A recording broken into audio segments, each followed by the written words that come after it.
Alright, well, hello friends and fellow adventurers. It has been a long time since I've sat down at the table, and today, as I'm good at, I'm going to start something new, and it is going to be Ironsworn.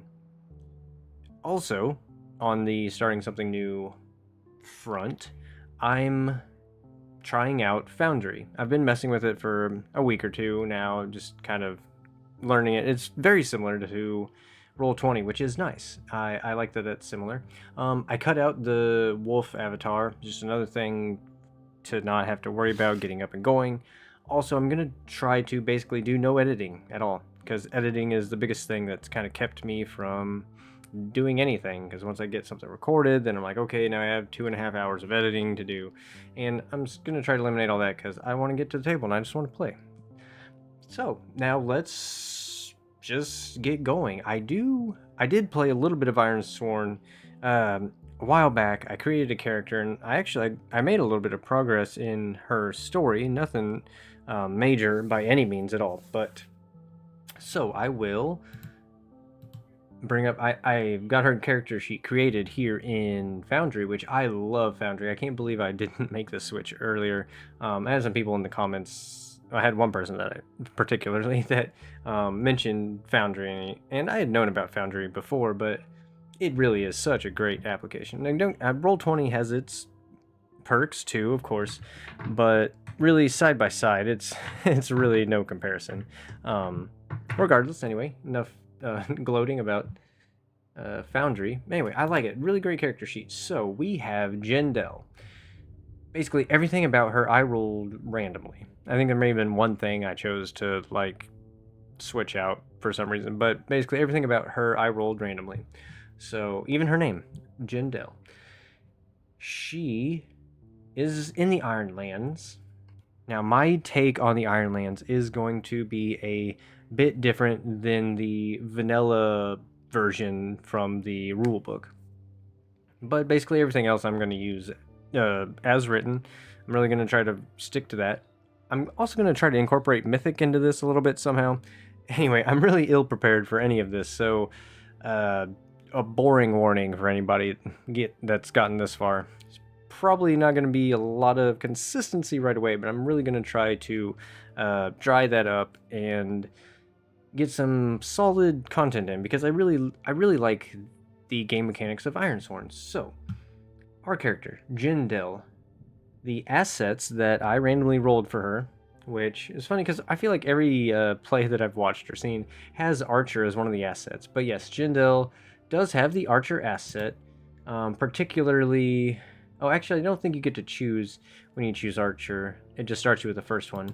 But she also has 2 companions, which, again, rolled randomly. I have a cave lion, whose name is Katsuro, which I don't have filled in here. I'm going to add his name. Katsuro, the cave lion. Perfect. And a giant spider, which I was not thrilled about because I am not a fan of spiders whatsoever, but I felt that this character isn't me. This is Jindelle, and she does like spiders. Giant spiders, I suppose. Even the tiny ones I don't like, but and there's a whole backstory I have for all of this. I'm not gonna bore you right now with that. Maybe I'll make a before the events of what's happening now video afterwards. Okay, so the spider's name I picked as Nacrid. 2 R's, Nacrid.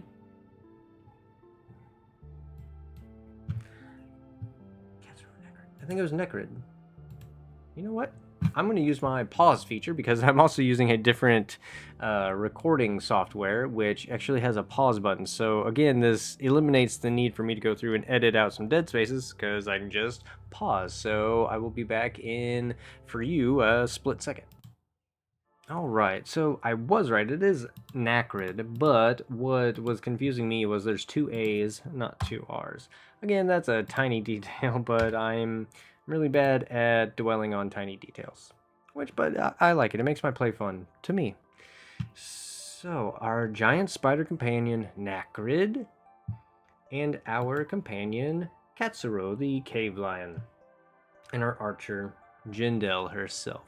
Let's see, can I get a good image of her? Can we bring that up? Yeah.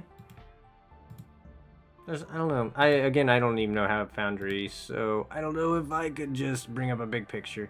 I will do that in the next session. I'm going to try to keep these short, especially since I'm not going to be editing, and we're already at 5 minutes and nothing's happened. So, to set up everything, let's just get into where I had her in my own play. She started out, she was found as a kid, just quick, a little bit of background. She was found as a child in the woods. Now, side tangent again, this is obviously not, if anybody's seen Ironsworn, which you probably have if you're interested in this, obviously is not the Ironlands from the book. And yes, is probably also clearly used AI to generate it, but I really like this. I like there's a lot of separation to the different areas of the map, but what we're going to focus on is down here in the Drowned Reaches. Now I'm going to kind of play the Drowned Reaches essentially as like forest and mountain type area, which the Ironlands vanilla setting is basically all about, the kind of Viking-y.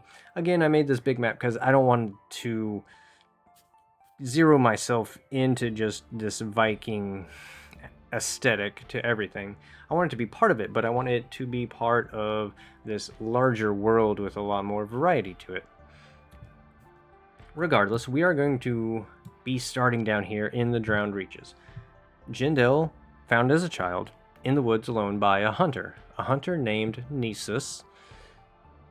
Yes, it was a randomly rolled name. That's why I butchered the pronunciation. Regardless, he raised her as his own. He was a lone hunter. He had no children of his own, no wife, nothing of the sort. And then when she was still young, still a kid basically, she found Katsuro in the woods alone. He had lost his pride, not his like internal pride, but his brothers and sisters and his mom and dad. She found him alone, and she saw in him kind of how she felt alone in the world. She didn't know her family or where she came from either, and Katsuro felt that as well, and they immediately formed a bond, which ended up growing up with her. And then in her teens, kind of like 16, 17, she learned hunting from Nisus, so that's where she got good with the bow and arrow. And they were very respectful with their hunting, using everything from the kill, and then selling the skins, selling the meats, everything they didn't need, they would sell in the town nearby. And one day, a traveling caravan, if you will, not necessarily a circus, but kind of a caravan of curiosities, came into town, set up shop just for a few days, and Jindelle, being curious and in the town, just browsed all the stalls and all the wagons and talked to the various vendors and what such. And one of the vendors had animals, exotic animals from different parts of the land that they had. Now, they weren't necessarily like captured and for sale in an inhumane way, but at the same time, some of them had to be caged just for traveling purposes or danger purposes, things of that nature. One of which being the giant spider Nacrid, who Jindelle found being bullied by just a pack of local ruffian kids, just, being little pricks, basically. And she ended up, getting into a bit of a scuffle with the kids, breaking the kid's nose, and defending poor little Nacrid, who was just in a cage, scared out of his mind. And again, a bond was formed with Nacrid and her at this moment. And the vendor of this, we could call him a vendor for lack of better words. My vocabulary is very, very minuscule. Anyway, he kind of came in at the end of this and was like, "What are you kids doing? Get out of here!" And he thanked Jindelle for saving his animals, basically Nacrid specifically, and he allowed Jindelle to have Nacrid. Of course, he saw that what bond was formed there, and amidst all this, Jindelle was kind of enthralled with this caravan, this life. So she went to her adoptive father, Nisus, and asked for his permission to leave with the caravan to just kind of travel about, and which she did. And she left for, oh, I forget how long. It's been a while since I actually did all this play. I'm surprised I remembered all that. Anyway, a year or so, maybe 2. So she's really young, maybe 18, 19 at the time of kind of our story. Maybe 20, whatever, in that area. You get it. She came back to find that Nisus had just recently essentially gone missing. Now, no one in the town, he lived on the outskirts of town, so his absence wasn't necessarily recognized right away, but Jindelle knew right away, and she ended up doing a couple things, a couple rolls, to figure out that he had been kidnapped. And all she had to go on was these people were religious zealots of some kind, and that they worshipped one of the gods, Faerun, I believe. It's just the god of light that I made up for this setting. And in my setting, again, I might go through all the setting truths that go along with. I did go through and do the setting truths for the Ironlands, which is kind of the standard for when you create your world and create your character kind of thing.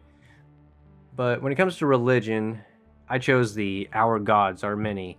They make themselves known through manifestations and miracles. Some say, even secretly walk among us. The priests convey the will of the gods and hold sway over many communities. So basically, the gods are real, more or less. They do walk the mortal plane. Of course, they're busy doing their own stuff, so they're not just like sitting in a room being worshipped. But regardless, Nisus was kidnapped by the zealots. Jindelle went out searching for him. That's the long and the short of it. Took her to a place called Shroudhorn, which we're gonna say essentially, I don't know if you can really see. Can I click and ping? Oh, I can. That's cool. I like it, just like in Roll20. Anyway, I'm thinking somewhere around here. Now, the Drowned Reaches is where the Ironlanders, basically the humans of my setting, first reached the island here. Not necessarily the continent. That's the correct word. First reached this continent. They fled their homeland. Again, we'll go back to our setting truths. They left their homeland because of the sickness. I chose that option. The sickness moved like a horrible wave across the old world, killing all in its path. Thousands fled aboard ships. However, the plague could not be outrun. On many ships, the disease was contained through ruthless measures, tossing overboard any who exhibited the slightest symptom. Other ships were lost forever. In the end, those who survived found the Ironlands and made it their new home. Some say we will forever be cursed by those we left behind. Long and short of it, they left their old world, basically a last-ditch effort to get away from the sickness. They didn't know if they would ever reach any type of land or anything. But lo and behold, they did. They landed here, and where they landed was down here in the Drowned Reaches. Now, that was, let's just say, a couple hundred years ago. Again, I'm just ballparking it. There's nothing specific about any of this, but I like not nailing down every single detail, but just having something to go off of. Anyway, back to this. They touched down in the Drowned Reaches, and since then, a couple hundred years later, they have extended their reach a little bit out into the Stone Wild Expanse and over into the Bleach Flats. Now, kind of the premise I was going with the overall map was more of like a deserty theme with a couple like patched areas. Now, this is a big continent. This planet itself is huge, like many times larger than Earth. So, as far as scale goes, this map is 100% not to scale. Like, these buildings just kind of like represent the fact that there was some ancient race that inhabited this island eons and eons ago, but have long since disappeared. But also, as we develop, again, I'm very loose ideas. These are all just tiny loose ideas, but I really like it. There are gonna be elves. Elves landed here in the Verdant Veins. Now, the elves, for whatever reason of their own, again, I don't even have an inkling of an idea. I haven't even wanted to think about that yet. They had to flee their homeland for some reason, and they also are essentially refugees here. They're starting anew themselves, and they are kind of in this Verdant Veins, which I think really looks very elven-y anyway, so it's kind of hits home. I like the little winding river through the center there. And also, I have this really fun idea, because down here on the Shattered Shoals, it gives me a very big, like, you know, Caribbean vibe, so very piratey. So if we ever make our way over here, I'm gonna try to throw in a lot of, you know, pirate aesthetics and ships and fun things like that.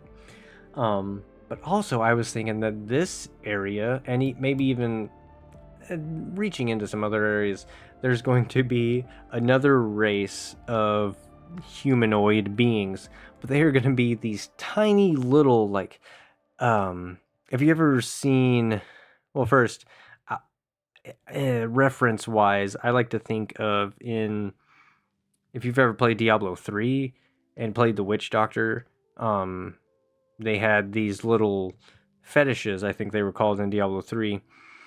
They were like these tiny, like maybe a foot tall with these big heads, but they're very like tribal. They got blow darts and like dreadlocks and shrunken head kind of aesthetic to them. Also, if you've ever seen the movie Moana, those little tiny, 1 foot tall, basically little things that wore the coconut masks, and I know they had a name and I cannot think of it. But regardless, that, like, something along those lines that's very piratey, tropical island like. Anyway, we'll get to that. How long have I been blabbering? 17 minutes. Holy cow. Okay. Haven't even done anything. That's a lot more information than I was planning on throwing out all at once. But let's get back to Jindelle, who is currently on this island. We'll say it's this island down here in the south. It doesn't matter particularly on this map, because this is, again, just a very zoomed out version. I'll come up with some other little maps as I go, just for fun visuals. But the island of Shroudhorn, which is where her search for her adoptive father Nisus has led her, which is our vow that we have here. Now, background vow, I believe what I had before and what I'm going to make this now is, you know, learn her origin. Like, where did she come from? Why was she in those woods? You know, she seems human. I mean, as far as I know, she is just a basic human, but maybe further development of the story could reveal more bizarre background of her. So our background vow is exactly just that. She wants to learn her background. We'll just call it learn origin. Wow. Origin. There we go. I'm not known for my spelling. All right, so she took her time getting the information, finding her way to Shroudhorn, the island, and she met a contact of some sort. I don't know how. I really glossed over that. In this town, I forget the name of the town, I forget a lot of stuff, led her essentially to this abandoned mine up in the mountains where she met with essentially a resistance. Maybe a handful of people, maybe 10 or 12 people who all had relatives or friends or loved ones go missing. And it all revolves around this same cult that's following the god of light. But there's something fishy going on there, and I have not figured that out yet. And essentially that is all that has happened. Oh, and here's just a quick little snapshot. It's pretty good visual, I like, of Katsuro, Jindelle, and her spider, Nacrid. I like to think that she kind of has somewhat of a backpack / nest kind of thing that Nacrid can kind of live in, more or less, when oh god, he's so gross. I just don't even like looking at him, but it's Jindelle's companion. I do think he's going to be pretty useful along this journey. But anyway, a little backpack thing that Nacrid can kind of hide in and nest in, so that he's not kind of like off-putting to other people if Jindelle needs to get some shopping done or get some gather information rolls or something of that nature. Katsuro, he might instill a little bit of fear, maybe a little bit of respect. So he's kind of cool doing his own thing. Plus, he's a big boy. You know, you're not going to find a backpack that'll fit him. But, okay, yeah. So, basically, I've given you a really quick synopsis, if that's the correct word. Again, sorry, my vocabulary sucks. Of how things have transpired up into this point, essentially. And that's where I stopped. We're kind of like in this makeshift headquarters for the, let's just call them, for lack of a better word, resistance. Let me get this grid off this picture. I don't like that grid. Ha, there we go. Even added a little rain. I like that. Makes sense, because Katsuro's fur is already kind of wet in the picture anyway. But yeah, again, hats off to Foundry. I got a lot of really good features for all just like the base price. Again, and not to get on just bragging about Foundry, but the character sheet was already there. I didn't have to purchase the rules and everything separately after I purchased Foundry. The character sheets, all the rules. Again, the same thing for Pathfinder, same thing for Fallout, same thing for... Wow, what was the other one? Pirate Borg, I think. Basically, I don't know. Anyway, Foundry's really good. Check it out if you have any need for a virtual tabletop. All right, so let's at least roll some dice in our first video. It's almost been 30 minutes. I only got 7 minutes left. 7 minutes is all the time I have to play with you. That's a Resident Evil reference if anybody didn't get that. So, we are currently in the Resistance hideout in the mountains near the town of Shroudhorn. Jindelle needs to find Nisus. That is our inciting valve. That's what is getting our story started. So, and her friend, she had a friend. Let me double check with my Roll20 notes. Yes, here it is. Okay, so I have 4 bonds to start off with. I think you're only supposed to start off with 3, and I ended up getting Shroudhorn, or I just gave myself Shroudhorn. Regardless, so I have 4 bonds kind of starting here going forward.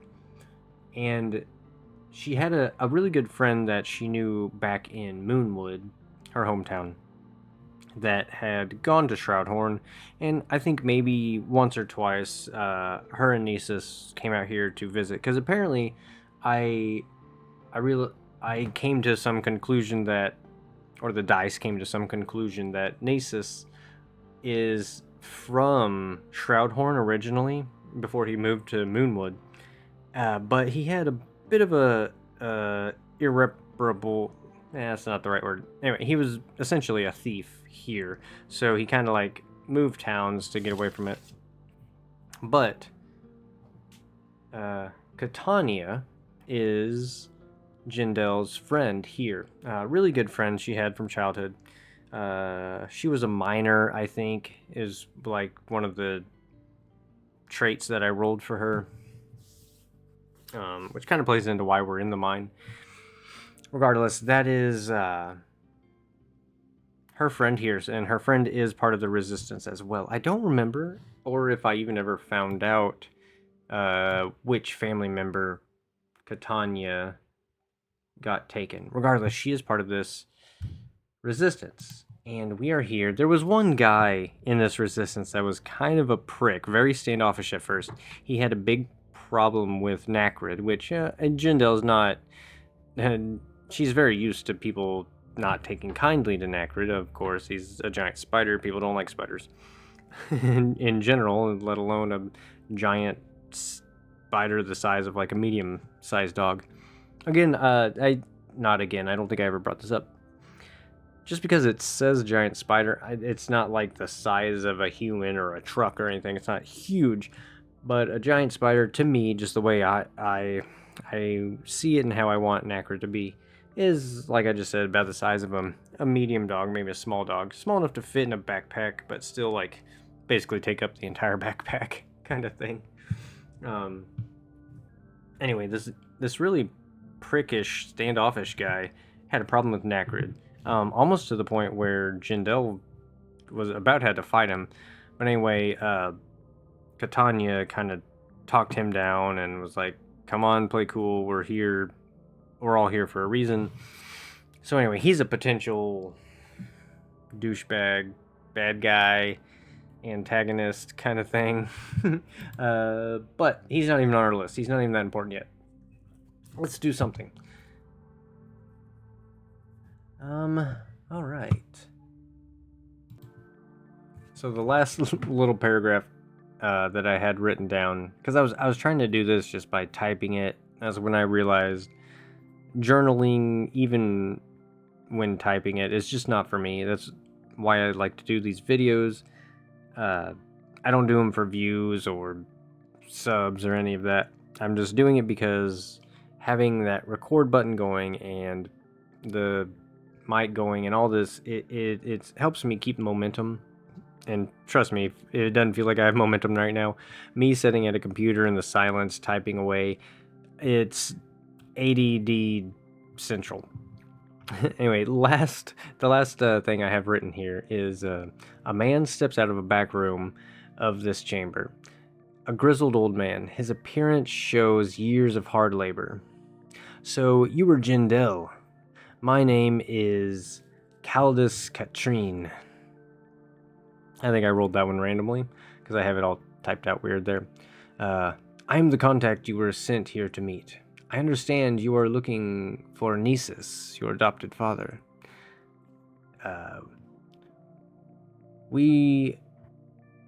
Actually, says, I have some good news and some bad news. 2 days ago, one of our spies within the church described a man that fits Nisus's profile. That is the good news. That means we know he is still alive. And somewhere on this island. The bad news is, he was in the custody of a group named the Prime Chosen. Now, the Prime Chosen are what I was talking about, the zealots of the god Faerun. I believe it was Faerun.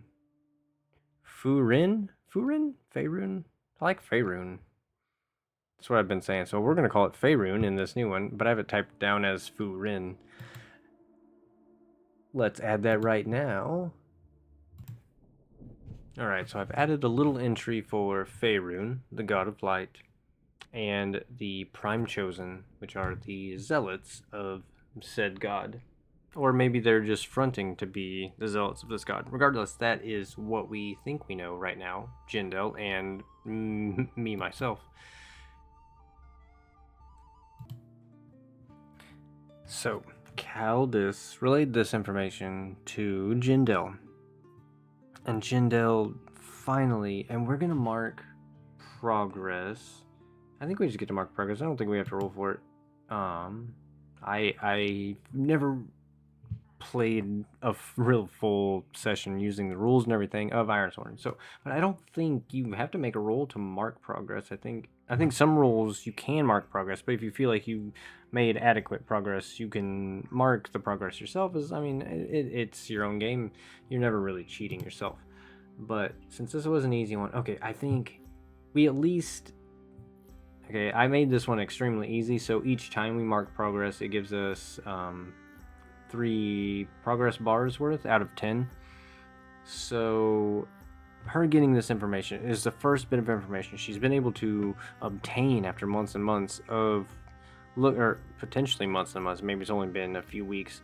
Regardless, she's been painstakingly trying to find Nisus, and this is the first real bit of information she has found out. So I'm going to take that as marking progress towards that vow.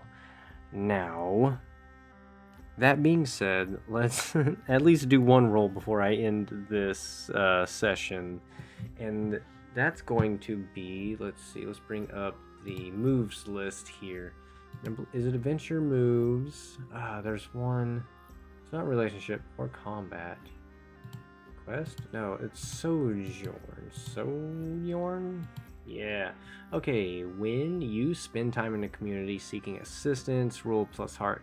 If you share a bond, add +1. On a strong hit, you and your allies may each choose 2 from within the categories below. On a weak hit, choose 1. Okay, yada yada yada.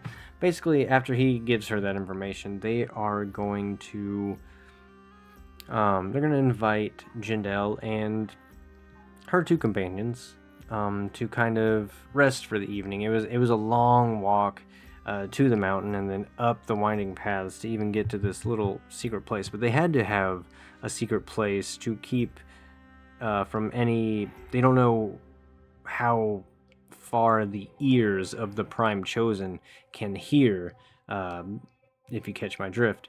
So that's why they made sure to find a safe location. It's about an hour's travel outside of the town of Shroudhorn, even though this whole it's a good size island, but basically the main town, it's about an hour's walk outside up the main mountain.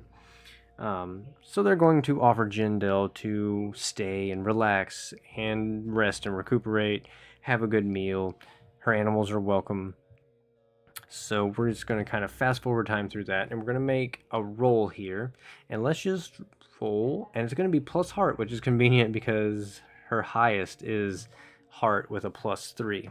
Now, how rolls work in Ironsworn is you roll a d6, which is your action die, and you roll 2d10, which is your challenge die. I almost forgot the name of that. So we get to, and then you compare the two. But let's just roll. And we get to add +1 because we do share a bond with, how do I bring that up? There we go. Catania, which she is here, and Shroudhorn technically itself, but I'm just going to add +1 for that. And a +3 for our heart, so a total of +4 to our d6. First roll of the game. Wow.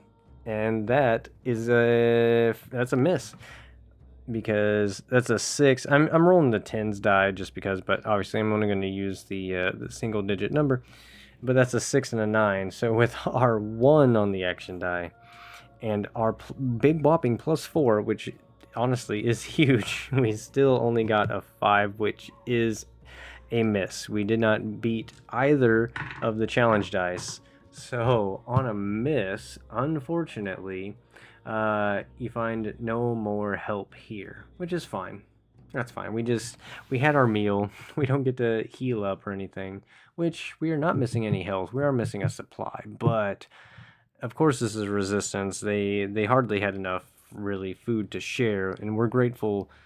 Jindelle and her companions are grateful that they even shared a little bit. And that's where we're going to stop. We're going to stop at the end of the night. But when they're done resting and they get up in the morning, we are going to continue our Jindelle's search to find Nisus. And now that Caldus has a bit of information, maybe not only can we find Nisus, hopefully he's alive, hopefully he's good, but maybe we can take some steps to putting an end to whatever the Prime Chosen is up to. Okay, so if you got to the end of this, thank you so much. I'm not going to edit. I'm just going to end this right now and upload it. It wasn't very action-packed. We got a lot of information out there, and this is just the baby steps into a brand new system that I don't know really anything about. It's been out for a while. It's a really good one. A lot of solo players love it. I really like it too, and I think once I get the hang of it, I will like it even more. But yes, thank you for sticking around, and I hope to see you again next time. Later, y'all.